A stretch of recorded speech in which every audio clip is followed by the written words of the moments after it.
Trigonometry exercise chapter 2 का दूसरा question आज हम लोग करेंगे। Find tan t minus cot r। देखिए हमको इसमें फिगर में 12 सेंटीमीटर परपेंडिकुलर दिया गया है, 13 सेंटीमीटर हाइपोटेन्यूज दिया गया है। सबसे पहले हम पाइथागोरस थ्योरम लगाएंगे सॉल्व करने के लिए।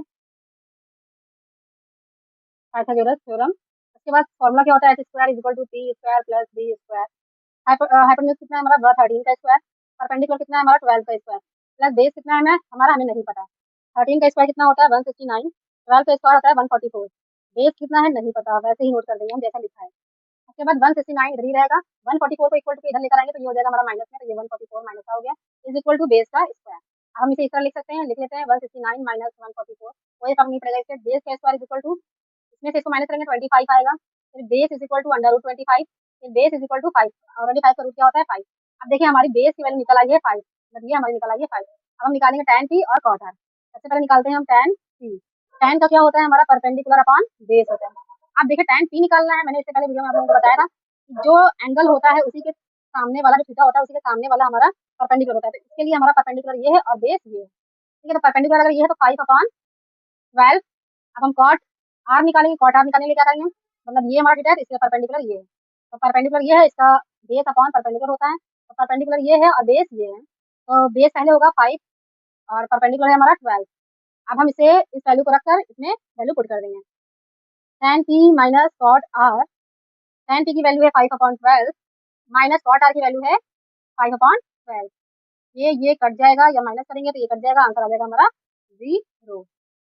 अब हम क्वेश्चन नंबर 3 देखेंगे। If sin a = 3/4 calculate cos a and tan a। मतलब हमें cos a और tan a निकालना है, sin a हमें दिया गया है। देखिए sin a क्या दिया गया है हमारा 3/4। अब आपको मैंने पहले बताया था पाकिस्तान भूखा प्यासा हिंदुस्तान हरा भरा, मतलब ये क्या होगा p/h, परपेंडिकुलर अपॉन हाइपोटेन्यूज। अब हम राइट एंगल ट्रायंगल बना लेंगे, ये हमारा 90 डिग्री का होता है और परपेंडिकुलर कितना है हमारा 3 है और हाइपोटेन्यूज कितना है हमारा 4 है। अब हमें sin a निकालना है, तो sin a निकालने के लिए ये हमारा हो जाएगा a b और ये c। अब परपेंडिकुलर हमें ये दिया गया है, a के आगे सामने वाला हमारा परपेंडिकुलर हो गया, इससे ये वाला हमारा बेस हो गया और हमें बेस अब निकालना है। तो हम सबसे पहले पाइथागोरस थ्योरम लगाएंगे। h का स्क्वायर p का स्क्वायर प्लस b का स्क्वायर। h कितना है हमारा 4 का square is equal to p कितना है हमारा 3 का स्क्वायर और b कितना है नहीं पता, इसे निकालना है। 16 9 प्लस b का स्क्वायर, 16 में से हम 9 माइनस करेंगे तो ये हो जाएगा हमारा b का स्क्वायर। b का स्क्वायर इज इक्वल टू हम 16 माइनस 9 कर सकते हैं, वैसे उधर भी हम कर सकते हैं पर मेरा मन यदि होता है तो मैं इधर ही करती हूँ, ठीक है। तो b square is equal to 7 आ जाएगा, 16 में से 9 माइनस करेंगे तो 7 आएगा। अब b is equal to under root 7 पे रूट चल जाएगा, तो हमारी बेस की वैल्यू निकली कितनी अंडर रूट 7। अब हमें निकालना है क्या cos है और tan है। cos a निकालना है, तो cos a निकालने के लिए हमारा ये परपेंडिकुलर है, ये बेस है और ये हाइपोटेन्यूज है। cos a का होता है हमारा बेस अपॉन हाइपोटेन्यूज, बेस क्या है हमारा अंडर रूट 7 है, हाइपोटेन्यूज क्या है हमारा 4 है। उसके बाद निकालना है हमें tan a।